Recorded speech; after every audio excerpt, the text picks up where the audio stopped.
Indian space research organisation की जानिब से चंद्रयान 3 के फिजा में छोड़े जाने को चांद की दुनिया की दरियाफ्त में एक अहम कदम के तौर पर देखा जा रहा है। चंद्रयान 3 के बारे में तवक्को है कि चांद के बारे में मुख्तलिफ और नई मालूमात सामने लाएगा। इन तवक्कुआत के अलावा मुल्क में खलाई तहकीक से मुताल्लिक मुख्तलिफ मराकज़ भी कायम हैं, जिनमें त्रिवेंद्रम में सेटेलाइट मैन्युफैक्चरिंग सेंटर भी शामिल है। ताहम हर दफ़ा ये सवाल उठाया जाता है कि इंडिया हमेशा श्रीकोटा से ही रॉकेट क्यों लॉन्च करता है। इस वीडियो में हम इस सिलसिले में कुछ हक़ाइक़ जानेंगे। अस्सलामुअलैकुम बहनों और भाइयों, मैं हूँ आमरा काजी और आप देख रहे हैं HSQ विद आमरा काजी।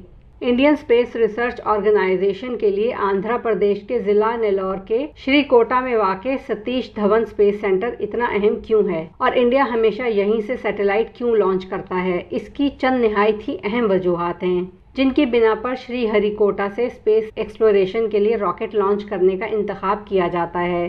पहला और सबसे अहम तो यही है कि श्रीहरिकोटा ख़त इस्तवा यानी इक्वेटर के करीब वाक़ है। दुनिया के नक्शे पे खिंची ये सुर्ख लकीर इक्वेटर कहलाती है। इसके नतीजे में जब यहाँ से रॉकेट छोड़े जाते हैं तो वो 0.4 किलोमीटर फी सेकंड की इजाफी रफ्तार के साथ सफ़र कर सकते हैं और इसरो को इसके लिए 1 रुपया भी इजाफी खर्च करने की ज़रूरत नहीं पड़ती, क्योंकि इस खित्ते में ज़मीन की गर्दिश 1440 किलोमीटर फी घंटा है। ये रॉकेट को इजाफी रफ्तार देती है। श्रीहरिकोटा ही की तरह अमेरिका में कैनेडी स्पेस स्टेशन और फ्रांसीसी गयाना, यूरोप में स्पेस बेस भी इक्वेटर के करीब ही वाक़ हैं। आखिर जमीन की गर्दिश और रॉकेट की रफ्तार के दरमियान क्या ताल्लुक है, चलें इसे थोड़ा समझ लेते हैं। जमीन मगरिब से मशरिक की तरफ घूमती है, जबकि सूरज के गिर्द जमीन के घूमने की रफ्तार 8000 किलोमीटर फी घंटा है। अगर रॉकेट को मशरिक की जानिब इसी सिमत में छोड़ा जाए जिस तरह जमीन घूमती है, तो जमीन की गर्दिश की रफ्तार रॉकेट को इजाफी रफ्तार देती है। इसी वजह से दुनिया की तमाम बड़ी रॉकेट लॉन्चिंग साइट्स इक्वेटर के करीब वाक़ हैं। ताहम जमीन की गर्दिश की रफ्तार पूरी तरह यकसा नहीं है, ये इलाके के लिहाज से मुख्तलिफ होती है। सैटेलाइट्स को मदार में शामिल करना आसान है। कम्युनिकेशन सैटेलाइट्स इक्वेटर के ऊपर या इसके बिल्कुल ऊपर जो स्टेशनरी ऑर्बिट में गर्दिश करते हैं, इन्हें ज़मीन की ग्रेविटी के ताबे ज़मीन के गिर्द एक मुस्तकिल ऑर्बिट में रहना चाहिए। इसके मुताबिक इक्वेटर के करीब से लॉन्च किए गए रॉकेटों के ज़रिए सैटेलाइट्स को इनके मदार में रखना बहुत आसान है। यही वजह है कि इक्वेटर के करीब से कम्युनिकेशन सैटेलाइट लॉन्च किए जाते हैं। इसके बरक्स अगर वो ज़मीन की ग्रेविटी का निशाना बनते हैं तो सैटेलाइट का मदार तब्दील होने का इम्कान है। इसके बाद इनके लिए एक स्टेबल ऑर्बिट को बरकरार रखने के लिए काफ़ी एनर्जी चाहिए होती है। ऐसे माहौल में कभी कभी सैटेलाइट अपना कंट्रोल खो बैठते हैं और ज़मीन की तरफ आ जाते हैं।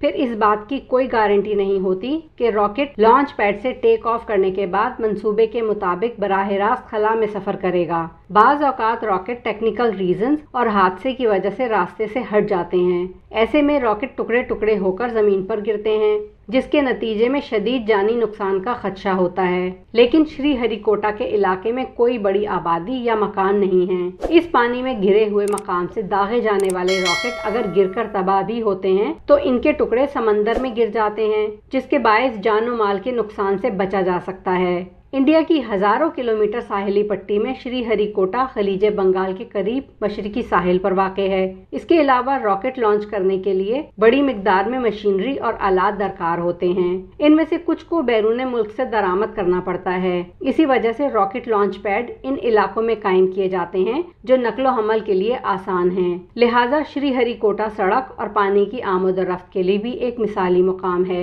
और ये वो चंद वजूहात हैं जिनके बायस इंडिया का हर रॉकेट हमेशा श्रीहरिकोटा से ही लॉन्च किया जाता है।